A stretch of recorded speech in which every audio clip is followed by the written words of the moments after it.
आराध्य देव बाबा खाटू श्याम जी की महिमा को कौन नहीं जानता। हर साल बाबा श्याम की एक झलक की ललक लिए न जाने कितने ही लोग देश और विदेश से खाटू की पावन नगरी पहुंचते हैं।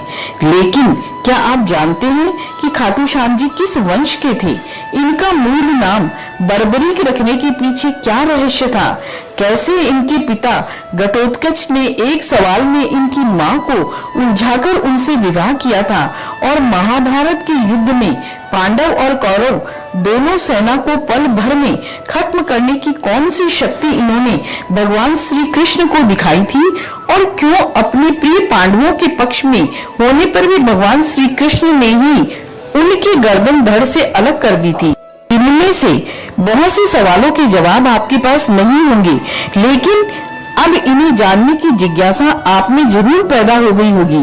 तो इन सभी सवालों के जवाब के लिए हम आपके लिए खाटू श्याम जी पर एक विशेष सीरीज पेश कर रहे हैं, जिसकी शुरुआत खाटू श्याम जी के वंश से की जा रही है। सूर्यवंशी थे बाबा श्याम। खाटू के श्याम जी जो महाभारत काल में बर्बरीक नाम से जाने गए, सबसे पहले तो उनके वंश के बारे में जान लीजिए। वेद व्यास जी द्वारा रचित महाभारत के अनुसार भगवान ब्रह्मा से दक्ष प्रजापति की उत्पत्ति हुई। दक्ष से अदिति, अदिति से सूर्य, सूर्य से मनु, मनु से इलानाम्री, इला से पुरुरुआ, पुरुरुआ से आयु, आयु से नहुष और नहुष से ययाति पैदा हुए। ययाति की 2 पत्नियों से 5 पुत्र हुए, जिनमें से यदु से यदुवंश और पुरु से पौरव वंश शुरू हुआ।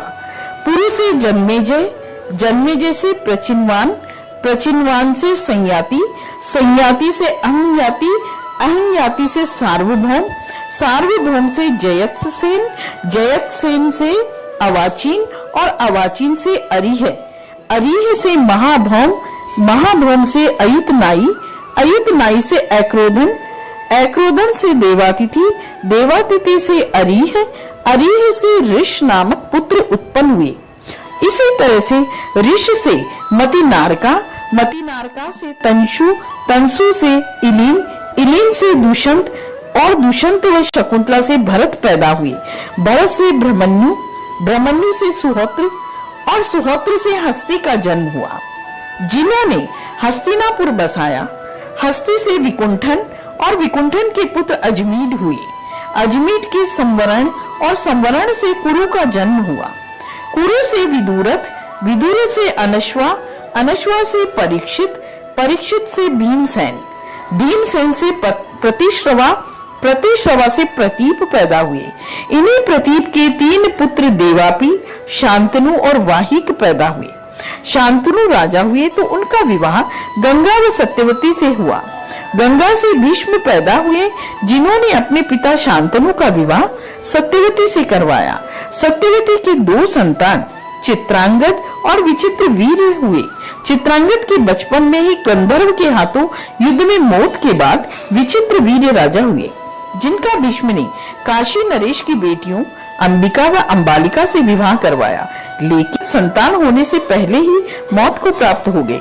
वंश वृद्धि के लिए सत्यवती के कहने पर व्यास जी के तपोबल से अंबिका से धृतराष्ट्र और अंबालिका से पांडु का जन्म हुआ। इनमें से धृतराष्ट्र के गांधारी से विवाह के बाद दुर्योधन और दुशासन सहित 100 पुत्र पैदा हुए, जो कौरव कहलाए। और कुंती और माद्री से विवाह के बाद पांडु के उत्पन्न 5 पुत्र युधिष्ठिर, अर्जुन, भीम, नकुल व सहदेव पांडव कहलाए। इन्हीं कौरवों ने पांडवों को कपट से जुए में हराकर उनका राज्य छीन उन्हें अज्ञातवास में भेज दिया था। इसी अज्ञातवास में घूमते हुए पांडव जब हिडिंब नगर में पहुंचे तो हिडिंब राक्षस को मारने के बाद भीम का विवाह उसकी बहन हिडिंबा से हुआ, जिनसे घटोत्कच का जन्म हुआ। इन्हीं घटोत्कच के पुत्र बर्बरीक हुए, जो आज पूरे विश्व में खाटू श्याम जी के नाम से पूजे जा रहे हैं। पुराणों में घटोत्कच के विवाह और बर्बरीक के जन्म का भी रोचक प्रसंग है, जिसे जानने के लिए आपको हमारी अगली सीरीज देखनी होगी।